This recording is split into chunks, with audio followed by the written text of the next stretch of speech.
पास आकर कहते हैं तावीज दीजिए हजरत, कारोबार में तंगी है, बेटी को रिश्ता नहीं आता। मैंने कहा हमसे बेहतर तावीज लिखने वाले कब्रों में सो रहे हैं जो सदियों पहले आए थे, उनकी निगाही तावीज थी। लेकिन पहले इतने तावीज नहीं मांगे जाते थे जितने आज मांगे जा रहे हैं। क्यों? पहले लोग इतने परेशान नहीं रहते थे जितने आज परेशान है। तो लोग क्या कहते हैं, हमको किसी ने कुछ कर दिया इसलिए कारोबार नहीं चलता, हमको किसी ने कुछ कर दिया फैक्ट्रियां बंद हो रही है, हमको किसी ने कुछ कर दिया कारोबार बंद हो रहा है, हमको किसी ने कुछ कर दिया बेटी को रिश्ते नहीं आते, हमको किसी ने कुछ कर दिया औलाद नहीं हो रही है। मैं कहता हूं नादान, किसी ने कुछ नहीं किया, हमने खुद किया है। जिस घर में जिना के मनाजिर देखे जाएं उस घर के अंदर तंगी नहीं होगी तो क्या होगा? अगर फैक्ट्रियां बंद हो रही है तो किसी ने कुछ नहीं किया, हमने अपने हाथ से अपने पैर पे कुल्हाड़ी मारी। जो कौम खुदा की नाफरमानी करती है अल्लाह उसकी रोजी को तंग कर देता है। अल्लाह ताला उस कौम को तंग कर देता है, उस पर रोजी तंग कर देता है। लोग कहते हैं हमारे घर में ऐबी बच्चे पैदा होते हैं। मैंने कहा दो वजह आई हदीस में ऐबी बच्चे पैदा होने की, इससे किसी में शक नहीं करना किसी के ऐबी बच्चा पैदा हो जाए, अल्लाह का इम्तिहान भी हो सकता है। लेकिन दो वजह है। अल्लाह के रसूल अलैहिस्सलाम फरमाते हैं कि जिस कौम के अंदर सूद आम होगा वहां पागलपन आम होगा, पागल बच्चे पैदा होंगे, और जो कौम में जिना आम होगा वहां लंगड़े लूले बच्चे पैदा होंगे। आप कहां, हम कहां हैं? क्या आपने जादूगरों को खुदा से ज्यादा पावरफुल समझ लिया? इन जादूगरों की औकात क्या है? मेरे अल्लाह की शान है, जब तक वो नहीं चाहता पत्ता भी नहीं हिलता। जादू असर करता है लेकिन इतना भी कि पूरी दुनिया पे जादू की हुकूमत हो गई। अल्लाह की हुकूमत कहां है फिर? अल्लाह की ताकत कहां है फिर? हमारा ईमान है खैर और शर सब उसी की तरफ से है, लेकिन इतना जादू को मान लेना कि जो वो चाहे वही होगा, जो वो करेंगे वही होगा, नहीं, जो वो चाहेंगे वो नहीं होगा, जो मेरा अल्लाह चाहेगा वही होगा।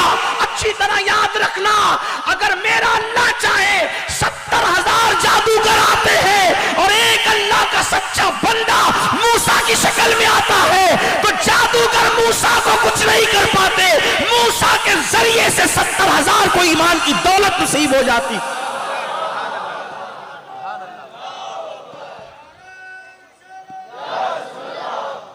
अपने घर की मुसीबतों का जायजा लेने के बाद अपने आमाल का भी तो जायजा लो, अपने अमाल का भी तो जायजा लो। और फिर जब लोगों के पास जाते हो तावीज लेने, फिर तावीज का धंधा करने वाले तुम्हें तबीयत से लूटते हैं। कुदरत की तरफ से मार पड़ रही है, अमाल की वजह से इधर तावीज वाले मजीद तुम्हें मार पड़वाते हैं। और ये अल्लाह का इम्तिहान है। अल्लाह के बंदो, नमाज से बड़ा भी कोई तावीज है? मुझे बताओ, तुसी मुसलमान हो, मुसलमान बनो। ये जुमले तल्ख है लेकिन ये तुम्हारी जिंदगी खुदा करे बदल दे। नमाज से बड़ा भी कोई तावीज है? ये ईसाइयत और यहूदियत का मजहब नहीं है कि अल्लाह से कोई अपनी अर्जी नहीं लगा सकता। अल्लाह से अर्जी लगाने के लिए या तो पादरी के पास जाओ, या तो फादर के पास जाओ, या तो पॉप के पास जाओ। हमारे यहाँ कोई आदर फादर पॉप नहीं है। मेरे आका ने फरमाया जब बंदा सजदा करता है तो खुदा और बंदे के दरमियान से सारे पर्दे उठा दिए जाते हैं। अल्लाह फरमाता है मांग, क्या मांगता है? मुझे मेरी इज्जत की कसम है, जो मांगेगा मैं तुझे अता कर दूंगा। क्यों नहीं आते खुदा की चौखट पर? क्यों नहीं आते खुदा की चौखट पर? क्यों तोहमात परस्ती में मुब्तला हो? ये औरतें कहती है मौलाना मेरा शौहर मुझसे मोहब्बत नहीं करता, मेरी ननन लड़ती है, मेरी सास लड़ती है, कोई तावीज दो। मैंने कहा नमाज से बड़ा तावीज क्या? अगर तावीज देने वाले ही आपके घर में सुलह करा सकते तो तावीज वाले क्यों लड़ रहे हैं अपने घर में? जरा देने वाले से भी तो पूछो। मैं सब तावीज वालों की बात नहीं कर रहा हूं, कुछ अल्लाह वाले हैं उनकी बात नहीं कर रहा, लेकिन जो धंधे करने बैठे। आप, मेरी बहन जाती ना, बाबा ऐसा तावीज दो मेरे शौहर के दिल में मेरे लिए प्यार पैदा हो जाए। अगर तू उसकी पर्सनल जिंदगी में झांक कर देख, मेरी बहन, उसकी बीवी उसको 4 गालियां देती है इस बैठक के बाद। उसके घर में खुद महाभारत मचा हुआ है। तो अगर वो घर में मोहब्बत पैदा कर सकता था तावीज की वजह से, तो उसके घर में भी तो मोहब्बत का माहौल होता। अगर वो तुझे रिस्क दिला सकता था तो 50 रुपए का तावीज लेकर के क्यों बैठता दीन बेचने के लिए? क्या वो खुद रोजी नहीं कमा सकता था? क्या अकल पे पत्थर पड़े। रब्बुल इज्जत जैसा खुदा तुम्हारा रब है, कासिम नेमत मोहम्मदुर रसूलुल्लाह जैसा नबी तुम्हारा नबी कासिम नेमत है।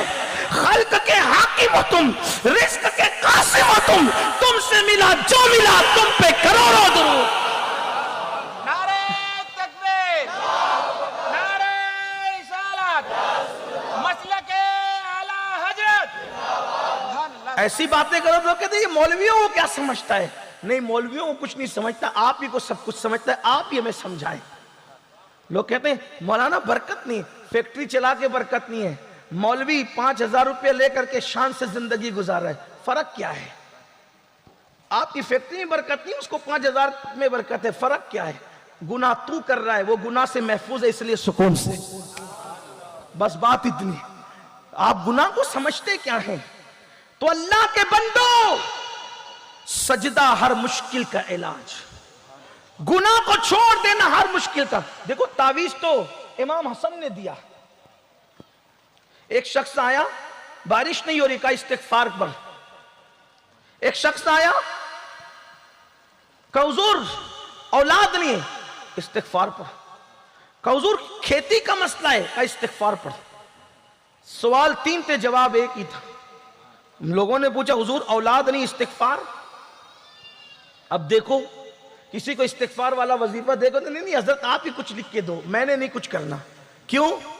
मैं तो गुनहगार हूं हजरत, अल्लाह मेरी क्या सुनेगा। ये मायूसी कुफ्र है, कुफ्र। जब मैं खुदा की रहमतें सोचता हूं तो मुझे हैरत होती है। देखो आपको ही बताता हूं, शैतान जिंदा है कि मर गया? कुछ मालूम भी है? बोलो ना भाई, जो इल्म है बोलो तो सही, है कि मर गया? अरे मर जाता तो इतने फितने क्यों होते, फिर मुझे नमाज की तकरीर की जरूरत क्यों पड़ती, सुलह सपाटे की जरूरत क्यों पड़ती लोगों को। शैतान है कि मर गया? बोलो भाई, बोलो ना। अगर इल्म में तो बोलो, मर गया तो मर गया। तो मुझे ही बता दो शैतान की कब्र कहां है पाली वालों। भाई है कि नहीं? वो जिंदा है। और कब तक जिंदा रहेगा? कयामत तक। क्यों जिंदा रहेगा कयामत तक? क्यों? अल्लाह के नजदीक शैतान से बढ़ के कोई मरदूद है? बोलो, नहीं है। फिर क्यों जिंदा रहेगा? जिंदगी किसने दी? बोलो, बोलना पड़ेगा, बारिश का असर होने नहीं देंगे। बोलिए, शैतान को जिंदगी किसने दी कयामत तक? अल्लाह ने। क्यों दी? जब उस पर लानत का तोक डालकर उसको भगाया जा रहा था और शैतान ने कहा था मौला मुझे तू लानती तो करार दे रहा है, लेकिन मेरी भी एक फरियाद सुन ले कि मुझे कयामत तक मोहलत दे, जिंदा रख, जिंदा रख कयामत तक। मेरे अल्लाह ने कहा जा तुझे जिंदगी दी। तो अब उस अल्लाह से मैं क्यों ना मांगू जो शैतान जैसे मरदूद की फरियाद रद्द नहीं करता। मैं तो उसके महबूब का उम्मती हूं। क्यों मांगते नहीं? शैतान ने मांगा ना, मिला कि नहीं मिला? जो खुदा शैतान को दे, जरा सोचो तो सही, जो खुदा शैतान को दे उसको दी, और कितनी बड़ी मोहलत दी, कयामत तक जिंदगी दी।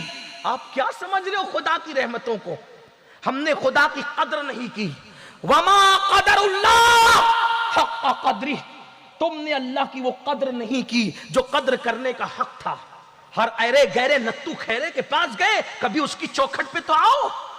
अपने जैसे मोहताजों के पास गए, जरा उसकी चौखट पे तो आओ। लोग कहते हैं हम गुनहगार है, वो क्या सुनेगा? मैंने कहा जैसे वो नेकों का खुदा है वैसे वो हम गुनहगारों का भी खुदा है। वो जैसे नेकों की सुनता है गुनहगारों की भी सुनता है। बल्कि हमारे सूफिया तो यहां तक फरमाते हैं जब नेक कहते या अल्लाह तो एक बार कहता है लब्बैक या अब्दी, और जब मुजरिम और गुनहगार कहते या अल्लाह तो 3 बार कहता है लब्बैक या अब्दी, लब्बैक या अब्दी, लब्बैक या अब्दी। फरिश्ते कहते नेक पर 1 बार और गुनहगारों पे 3 बार। तो जवाब मिलता है फरिश्तों जब नेक पुकारते हैं तो दिमाग में कहीं ना कहीं नेकी का तसव्वुर होता है, लेकिन जब पापी पुकारता है तो वो सिर्फ मुझी पे भरोसा करके पुकारता। उसके करम के ठिकाने क्या है? तू करीम ही जो ठहरा तो करम का क्या ठिकाना? तू नवाजने पे आए तो नवाज दे ज़मान। मेरे कौम के जवानों, क्या नहीं है जो खुदा के यहाँ नहीं मिलता। मोहम्मदुर रसूलुल्लाह का वसीला देकर मांगो, पंजतन का वसीला दे के मांगो, गौसो खाजा का वसीला दे के मांगो, खुलफाए राशिदीन का वसीला दे के मांगो। हमारे पास खुदा ने कितने मजबूत वसीले दिए हैं, और अपने दिमाग से ये निकाल दो किसी ने कुछ किया है। हाँ 2-3% को कुछ मसाइल हो जाते हैं, लेकिन ज्यादातर जो कुछ हमारे गुनाह की वजह से है, जो कुछ हमारे जराइम की वजह से है। इमाम हसन से पूछा गया, हजरत औलाद नहीं थी, आपने इस्तिगफार पढ़ने के लिए कहा। बारिश नहीं हो रही थी, आपने इस्तिगफार पढ़ने के लिए कहा। खेती का मसला था, आपने इस्तिगफार पढ़ने के लिए कहा। तो आपने फरमाया क्या तूने कुरान नहीं पढ़ा? अल्लाह फरमाता है जब तुम अल्लाह की बारगाह में इस्तिगफार करोगे तो अल्लाह तुम्हें माफ कर देगा। अल्लाह अकबर। फिर फरमाया जब तुम तौबा करोगे तो अल्लाह सर्राटे की बारिश नाजिल फरमाएगा, और जब तुम इस्तिगफार करोगे अल्लाह तुम्हें अच्छी औलाद अता करेगा और वो तुम्हारी खेतियों को हरा कर देगा। इस्तिगफार की बरकत ये है, तौबा की बरकत ये है। मेरे आका फरमाते सज्जदुल मासूमीन, एक दिन में 70 मरतबा मैं खुद इस्तिगफार करता